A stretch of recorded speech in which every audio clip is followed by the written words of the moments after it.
Primeiramente, boa tarde a todos. Eu me chamo Lucas e, juntamente com o Thalisson e o Marlon, vamos apresentar hoje aqui para vocês o nosso trabalho da disciplina de Mecânica dos Sólidos Avançada, que tem como tema a determinação da deflexão de uma viga pelo método de Runge-Kutta.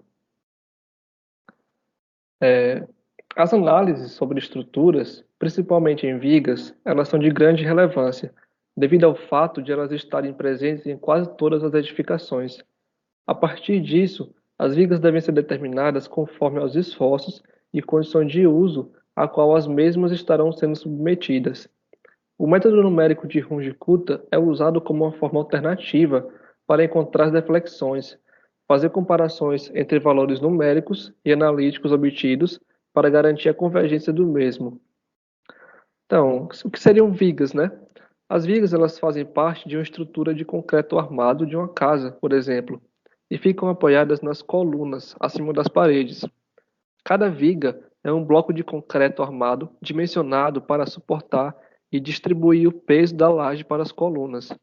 As vigas elas são elementos estruturais, por isso, elas devem ser dimensionadas por um engenheiro capacitado e constar no projeto estrutural. E o que seria esse método de Runge-Kutta? A deflexão máxima sofrida por uma viga, quando submetida a um determinado carregamento, é de suma importância, uma vez que esta será tomada como um valor máximo admissível nos projetos. Para caracterizar e determinar a flexão máxima suportada por uma viga, é preciso definir a equação diferencial que rege a linha elástica, que pode ser encontrada pelo método de Runge-Kutta. O método empregado ele tem a finalidade de aumentar a precisão dos valores de deflexão máxima quando utilizado na equação diferencial da linha elástica. Aqui a gente pode ver um ensaio da deflexão de viga, e a linha elástica é justamente a linha que a deflexão máxima dessa viga vai formar em relação ao que ela era antes de sofrer deformação. Quando você tem uma viga que possui um eixo longitudinal reto, que está recebendo a atuação de uma carga por forças laterais, o eixo é deformado em uma curva denominada de curva de deflexão. O equilíbrio de um corpo ele exige um equilíbrio de forças e um equilíbrio de momento para impedir que o corpo gire, como a gente pode ver nessa formulação, que o somatório de forças tem de ser igual a zero e o somatório de momentos também tem que ser igual a zero para que essa viga possa permanecer estática. Aqui a gente tem uma visão mais detalhada da deflexão de viga. Na figura 1, à direita a gente pode ver a linha elástica que foi formada pela deflexão dessa viga. E na figura 2 a gente também tem a curva de deflexão de uma viga de uma forma bem mais detalhada em elementos infinitesimais. E aqui, professor, na parte das equações, tem um passo a passo que foi seguido até chegar à equação principal, que é essa última equação, a equação diferencial da deflexão de uma viga. E essa equação ela pode ser integrada em casos específicos onde se deseja encontrar a deflexão de uma viga, desde que o momento fletor m e a rigidez de deflexão EI sejam as funções conhecidas de x. A primeira integração dessa mesma equação vai trazer como resultado as equações de inclinação dessa viga.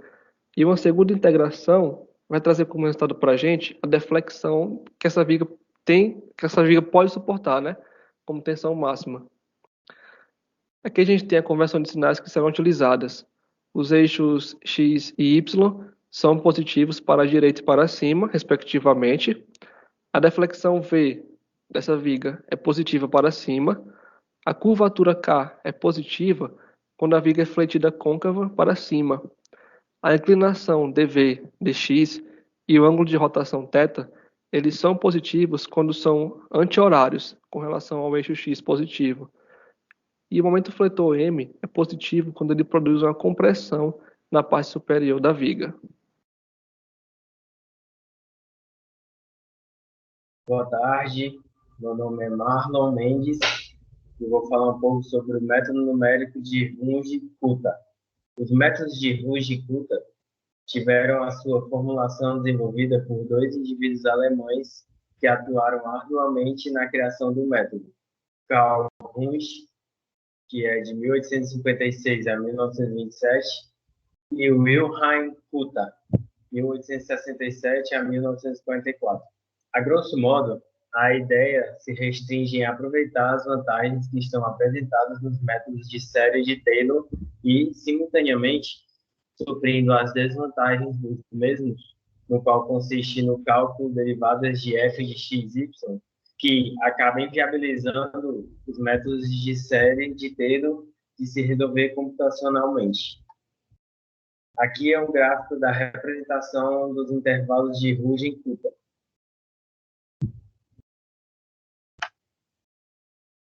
K1 é a inclinação do início do intervalo. K2 é a inclinação no ponto médio do intervalo, usando a inclinação K1 para determinar o valor de y no ponto Tn mais h dividido por 2, através do método de Euler.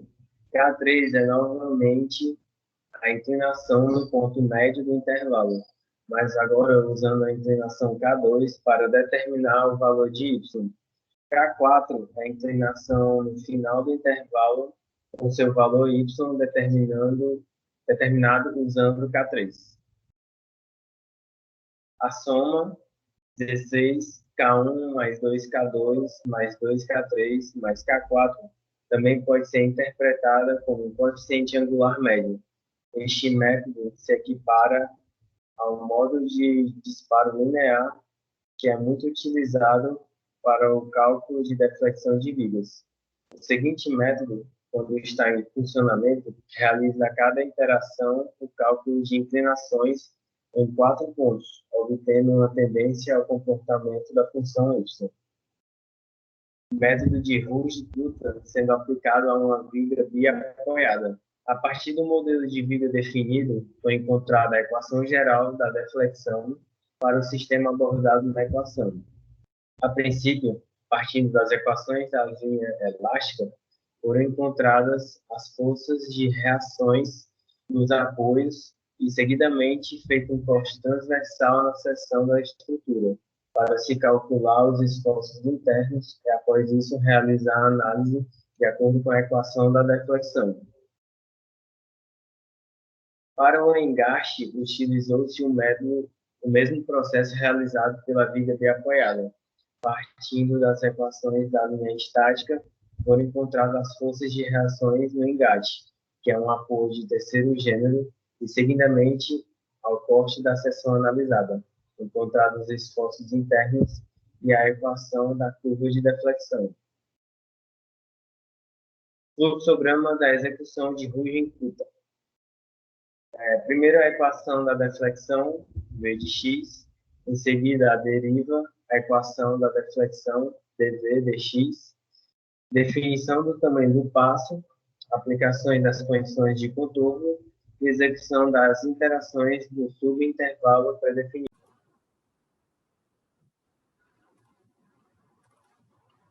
Boa noite, eu sou o Thaleson e eu vou explicar um pouco sobre o projeto de colunas para cargas excêntricas. Como foi mostrado nas figuras acima no slide, são vigas que recebem uma carga aplicada no centro dela, que essa carga ocasiona uma deflexão, que é uma curva de deflexão, como é chamado. A gente conhece como uma viga torta, uma viga empenada, e existem 2 métodos para evitar esse tipo de deflexão, que é o método da tensão admissível e o método da interação. O da interação não é utilizado porque não é tão seguro. E o da tensão admissível consiste no valor da tensão que um determinado material pode resistir em uma determinada circunstância, como o próprio nome já fala, né? E para obter esse cálculo, a gente tem que ter um auxílio do fator de segurança, ou coeficiente de segurança, né? E para a gente conseguir esse fator de segurança, é de acordo com as normas, né? Ou se a pessoa tiver conhecimento na área, ela vai e determina qual é o fator de segurança para aquela viga. Mas na norma fala que para você obter esse fator de segurança, existem alguns itens, né? Que é qual material deve ser aplicado, o número de vezes que a carga é aplicada nesse material, o ambiente de atuação e qual o tipo de carregamento que se aplica nesse projeto e vários outros itens, né? E é basicamente isso, o projeto de coluna para cargas excêntricas. Espero que tenham entendido e deixa eu passar aqui.